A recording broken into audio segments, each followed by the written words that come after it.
पहलगामच्या हल्ल्यानंतर पंतप्रधान नरेंद्र मोदी यांच्या नेतृत्वाखाली देशाने आपली संरक्षण सिद्धता जगाला दाखवून देतानाच आत्मनिर्भर भारताचे दर्शनही घडविले आहे। मेक इन इंडियाच्या माध्यमातून तयार झालेल्या संरक्षण साहित्याचा उपयोग करून लढवय्या जवानांनीही पाकिस्तानला गुडघे टेकायला लावले असल्याचे प्रतिपादन जलसंपदा तथा पालकमंत्री नामदार राधाकृष्ण विखे पाटील यांनी केले। ऑपरेशन सिंदूरच्या यशस्वी कामगिरीबद्दल सीमेवरील जवानांप्रती कृतज्ञता व्यक्त करतानाच त्यांचे मनोधैर्य वाढविण्यासाठी देशभर तिरंगा रॅलीचे आयोजन करण्यात आले। शिर्डी येथे मंत्री राधाकृष्ण विखे पाटील यांच्या नेतृत्वाखाली काढण्यात आलेल्या तिरंगा रॅलीत निवृत्त जवान, शहीद जवानांचे कुटुंबीय, देशभक्त नागरिक, महिला, युवक युवती मोठ्या संख्येने सहभागी झाले होते।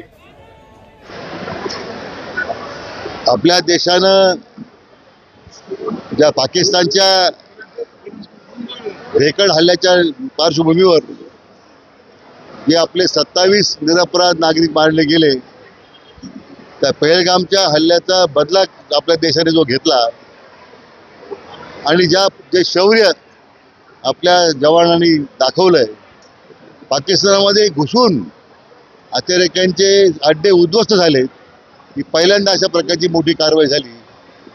हे प्रत्येक भारतीय नागरिकाला अतिशय गौरवशाली त्याच्या आपल्या सर्वांच्या दृष्टीने दिवस होता। आमच्या सैनिकांचं अभिनंदन करण्यासाठी हा देश संपूर्ण तुमच्या पाठीमागे खंबीरपणे उभा आहे। ते अधोरेखित करण्यासाठी ही तिरंगी यात्रा आपण आज काढलेली आहे। किती लोकांनी याच्यामध्ये सहभाग घेतला? आता बरेच हजारो लोक आज सहभागी होते। हे खरं म्हणजे सिंबॉलिक होतं। आज संपूर्ण देशामध्ये ज्या तिरंगा रॅली निघालेल्या आहेत, लाखो कोट्यावधी जनता या सगळ्या रॅलीमध्ये सहभागी होत आहेत।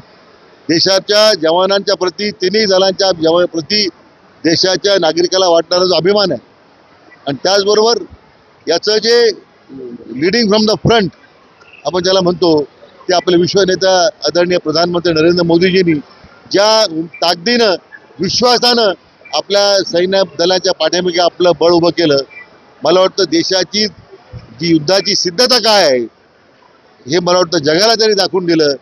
त्यांचं सुद्धा आज प्रत्येक भारतीय नागरिक त्यांचं अभिनंदन करतोय। शहरातील प्रमुख मार्गावरून तिरंगा रॅली काढण्यात आली। भारत माता की जय, वंदे मातरम अशा घोषणांनी शिर्डी परिसर दणाणून गेला होता। शताब्दी सभागृहात या रॅलीचा समारोप झाला।